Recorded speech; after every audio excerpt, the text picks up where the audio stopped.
Assalamualaikum warahmatullahi wabarakatuh. Yang terhormat kepada Bu Marinda Fatmawati selaku pengampu mata kuliah telaah kurikulum, dan tak lupa kepada teman-teman yang berbahagia. Di sini kami akan membahas mengenai telaah kurikulum tahun 1975. Nah, yang akan kita bahas pada kesempatan kali ini yaitu yang pertama, latar belakang lahirnya kurikulum 1975. Yang kedua, tujuan kurikulum. Yang ketiga, karakteristik. Yang keempat, ruang lingkup. Yang kelima, isi.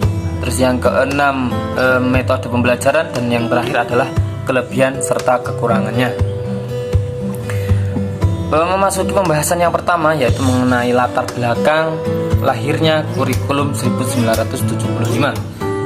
Untuk yang pertama yaitu adanya kegiatan pembaharuan pendidikan selama pembangunan 5 tahun. Itu yang pertama. Terus yang kedua yaitu kebijakan pemerintah dalam bidang pendidikan. Nah, jadi dalam kebijakan pemerintah itu ada yang diubah. Akhirnya terbentuklah kurikulum tahun 1975. Terus selanjutnya yang ketiga yaitu adanya peninjauan kembali pelaksanaan pendidikan nasional. Nah, karena pelaksanaan di Indonesia belum merata atau belum dilakukan dengan baik, akhirnya ditinjau kembali. Selanjutnya yaitu mengenai tujuan kurikulum 1975. Yang pertama yaitu membentuk manusia yang berpancasila, sehat jasmani dan rohani. Nah, tujuan yang pertama dari kurikulum 1975 yang pertama yaitu bagaimana membentuk manusia yang berpancasila, terus sehat jasmani dan rohaninya, agar seimbang antara kehidupan kewarganegaraannya, kehidupan sosialnya, kehidupan beragamanya itu seimbang, dan juga sehat jasmani serta rohaninya. Tujuan yang kedua yaitu berpengetahuan dan berketerampilan. Untuk yang ketiga yaitu dapat mengembangkan kreativitas dan tanggung jawab. Nah, untuk tujuan kurikulum yang ketiga yaitu mengembangkan kreativitas dari peserta didik maupun rakyatnya yang ada pada kurikulum tersebut, yaitu guru dan siswanya. Yang kedua dan tanggung jawab, bagaimana guru bertanggung jawab kepada murid dan juga murid bertanggung jawab kepada apa yang sudah dia dapat seperti ilmunya dan lain-lain. Yang selanjutnya yang keempat yaitu menyuburkan sikap demokrasi dan tanggung jawab. Nah, untuk yang keempat ini menumbuhkan sikap demokrasi atau bagaimana cinta terhadap bangsa, terus keikutsertaan dalam kegiatan-kegiatan pemerintahan dan lain-lain. Terus selanjutnya yang kelima mencintai bangsa dan sesama manusia serta mengembangkan kecerdasan dan budi pekerti yang luhur. Jadi yang kelima ini bagaimana mencintai bangsanya, harus melakukan apa sih agar bahwa dia itu sudah mencintai bangsanya dan juga mencintai sesama manusia.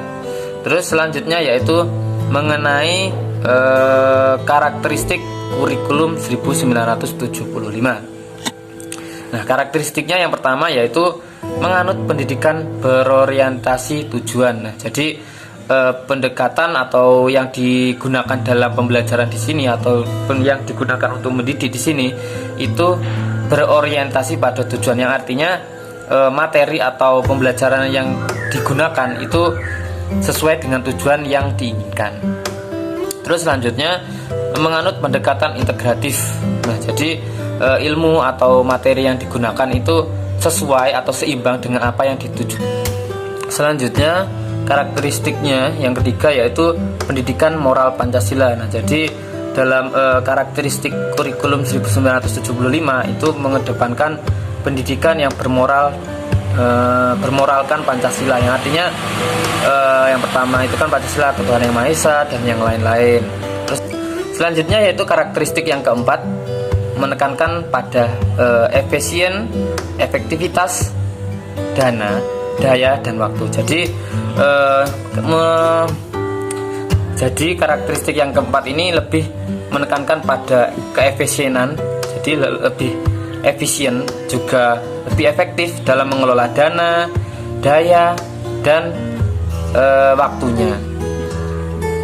Terus selanjutnya dalam kurikulum tahun 1975 itu ruang lingkupnya yaitu ada guru dan siswa. Jadi hal atau ruang lingkupnya atau yang ada di dalamnya yaitu ada dua, guru dan siswanya. Baik, selanjutnya melanjutkan materi tadi yaitu yang nomor 5, isi kurikulum 1975. Yang pertama yaitu program pendidikan umum, yang kedua program pendidikan akademis, dan yang ketiga program pendidikan keterampilan. Selanjutnya nomor 6 yaitu metode pembelajaran dari kurikulum 1975. Metodenya adalah menggunakan pendekatan siswa belajar aktif dan penerapan instruksional teknologi, dan juga penerapan butir soal objektif untuk asesmen hasil belajar. Selanjutnya yaitu kelebihan dan kekurangan kurikulum 1975. Yang pertama, kelebihan. Yang pertama yaitu menekankan pendidikan yang efektif dan efisien. Yang kedua, berorientasi pada tujuan, dan yang ketiga, pendekatan integratif. Yang kedua yaitu kekurangan dari kurikulum 1975 yaitu terdapat ketidakserasian antara materi kurikulum dengan kemampuan siswa. Yang kedua, terdapat kesenjangan antara program kurikulum dengan pelaksanaannya. Yang terakhir, terlalu padat isi kurikulum yang harus diajarkan pada setiap jenjang. Demikian pemberian materi dari kelompok kami, semoga bermanfaat. Apabila teman-teman ada yang ingin bertanya, silahkan komen di bawah ya. Sekian dari kami, apabila ada kurang lebihnya kami mohon maaf. Ihdinas siratal mustaqim. Wassalamualaikum warahmatullahi wabarakatuh.